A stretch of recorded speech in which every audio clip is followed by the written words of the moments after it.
नमस्कार। कल की क्लास में हमने बलबन के बारे में पढ़ा था। बलबन की मृत्यु के पश्चात केकुबाद जो है ये गद्दी पर बैठा। हालांकि बलबन ने अपनी मृत्यु के पूर्व अपने बड़े पुत्र के लड़के के खुसरो को अपना उत्तराधिकारी नियुक्त किया था, लेकिन उसके अमीरों ने उसके छोटे पुत्र बुगरा खां के लड़के केकुबाद को सिंहासन पर बैठा दिया था। केकुबाद के शासनकाल में ही जलालुद्दीन खिलजी जो है उसने प्रगति की और जलालुद्दीन खिलजी को केकुबाद ने आरिजे ममालिक यानी कि सेना का निरीक्षक नियुक्त किया और शाइस्ता खां की उपाधि प्रदान की। केकुबाद के पश्चात क्यूमर्स जो है उसको सिंहासन पर बिठाया गया और इसके बाद एक षड्यंत्रों का दौर जो है वो शुरू हुआ और ऐसे लोगों में जलालुद्दीन का नाम सबसे ऊपर रखा गया था।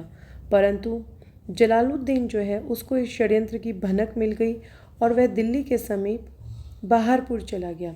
इस घटना के बाद जलालुद्दीन के साहसी पुत्र अपने सैनिकों सहित राजमहल में घुस गए और सीशु सुल्तान क्यूमर्स को पकड़कर अपने सैनिक शिविर में ले गए।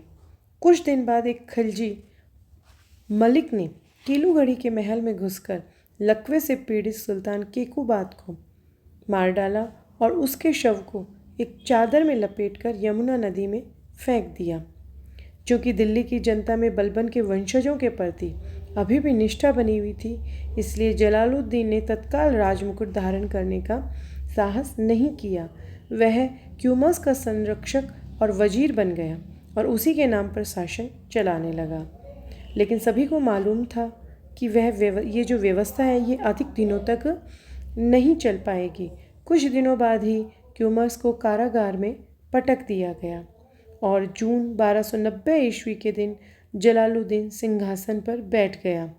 इस प्रकार अपमानपूर्ण ढंग से इलबारी जो तुर्कों का शासन था उसका अंत हुआ और एक नए राजवंश का अध्याय शुरू हुआ। जो खिलजी वंश के जो शासक बैठे थे उसे खिलजी क्रांति के नाम से भी जाना जाता है।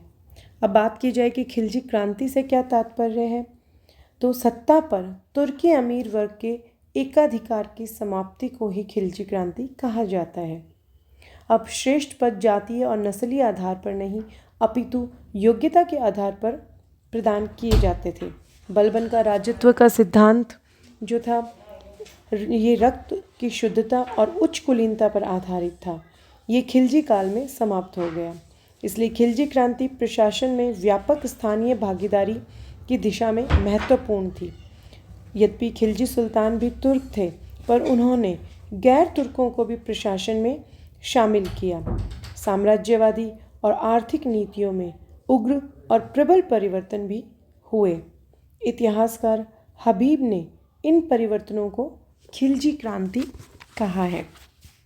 अब अगर बात की जाए कि ये जो खिलजी क्रांति हुई थी इसके कारण जो हैं ये क्या रहे, तो इस क्रांति का जो मुख्य कारण था वो था तुर्की सरदारों की सैनिक कमजोरी, परंतु अपनी श्रेष्ठता का दंभ। क्योंकि पिछले कई वर्षों से मंगोलों के आक्रमण से सीमांत की सुरक्षा का दायित्व खिलजी सरदारों को सौंपा हुआ था और उन्होंने अपनी शूरवीरता से अपने दायित्व का पालन भी किया, परंतु इसके लिए उन्हें सैकड़ों खिलजी सैनिकों को युद्ध भूमि में खोना भी पड़ा। इस स्थिति ने युवा खिलजियों के मन में सल्तनत की शासन व्यवस्था में महत्वपूर्ण पद और सम्मान प्राप्त करने की महत्वाकांक्षा को जगा दिया।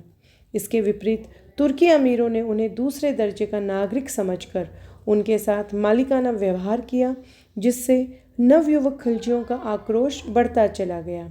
इसलिए खिलजी नवयुवकों ने अपने वृद्ध नेता को क्रांति के लिए रजामंद कर लिया।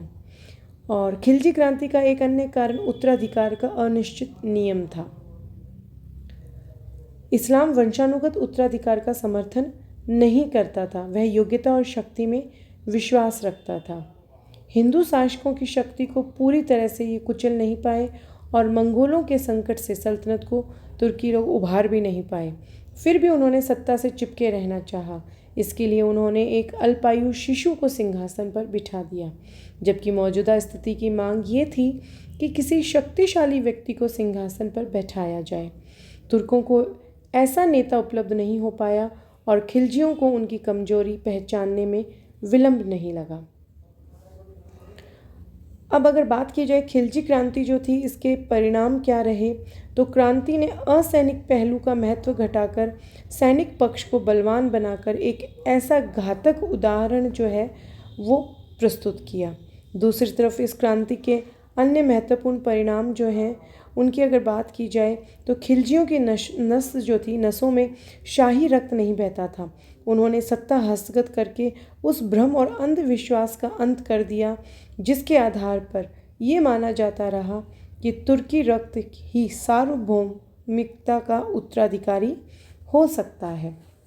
जहाँ तक जनसाधारण पर इस क्रांति के प्रभाव का सवाल है, जनता ने इसे अधिक महत्व नहीं दिया क्योंकि बहुसंख्यक भारतीयों को विदेशी राजवंशों के उत्थान और पतन में कोई विशेष रुचि नहीं थी और ना ही किसी वंश विशेष के लिए उनमें राजभक्ति की भावना विकसित हो पाई थी। अब हम बात करेंगे जलालुद्दीन खिलजी के बारे में। जलालुद्दीन जो है ये हमने पहले भी पढ़ा कि ये केकुबाद का आरिज ममालिक के पद पर केकुबाद के समय विराजमान था। जलालुद्दीन जो है इसने किलो खैरी के महल में अपना राज्याभिषेक किया था और ये जो किलो खैरी का महल जो है इसका निर्माण केकुबाद के द्वारा करवाया गया था। जलालुद्दीन जो है ये बहुत ही उदार प्रवृत्ति का सुल्तान था। विरोधियों के प्रति उसने दुर्बल नीति अपनाई। वह कहता था कि मुसलमानों का रक्त बहाने की उसकी आदत नहीं है। कड़ा मानिकपुर के सूबेदार मलिक छज्जू ने 1290 ईस्वी में विद्रोह किया और सुल्तान मुगसुद्दीन की उपाधि धारण की थी। दक्षिण भारत में प्रथम मुस्लिम आक्रमण जलालुद्दीन के समय 1294 ईस्वी में देवगिरी के शासक रामचंद्र देव पर अलाउद्दीन खिलजी के नेतृत्व में हुआ। जलालुद्दीन ने रणथंभौर की घेरेबंदी 1290 ईस्वी में ये कहते हुए हटा ली थी कि वह मुसलमान के सिर के एक बाल की कीमत ऐसे 100 किलो से ज़्यादा समझता है। जलालुद्दीन के भतीजे अलाउद्दीन ने उसका कड़ा में छल पूर्वक वध कर दिया। सुल्तान बनने के बाद अलाउद्दीन ने जलालुद्दीन के पुत्र अरकली खां समेत उसके परिवार के सभी सदस्यों का कत्ल कर दिया। ख्वाजा खातिर जो थे ये जलालुद्दीन के वजीर थे। जलालुद्दीन खिलजी जो है ये दिल्ली सल्तनत का प्रथम सुल्तान था जो कि यह मानता था कि राज्य जनता की इच्छा पर आधारित होना चाहिए। वह उदार निरंकुशवादी था। जलालुद्दीन खिलजी ने दीवाने वकूफ़ नामक एक विभाग की स्थापना की थी। इसी प्रकार से जलालुद्दीन खिलजी के समय 1292 ईस्वी में मंगोल हलाकू का जो पुत्र था अब्दुल्ला, इसने भारत पर आक्रमण किया लेकिन अब्दुल्ला पराजित हुआ। जलालुद्दीन ने मंगोलों के प्रति उदारता की नीति अपनाई और अपनी एक पुत्री का विवाह चंगेज खां के वंशज मंगोल सरदार उलुग खां के साथ कर दिया। उलुग खां और उसके मंगोल अनुयायियों ने इस्लाम ग्रहण किया और वे नवीन मुसलमान कहलाए और वे दिल्ली के आसपास बस गए। जलालुद्दीन खिलजी ने निकट संबंधी मलिक अहमद चप को अमीर हाजिब के पद पर नियुक्त किया। अहमद चप जलालुद्दीन के परिवार का सबसे बड़ा और शक्तिशाली समर्थक था। कल की क्लास में हम अलाउद्दीन खिलजी के बारे में विस्तारपूर्वक पढ़ेंगे। धन्यवाद।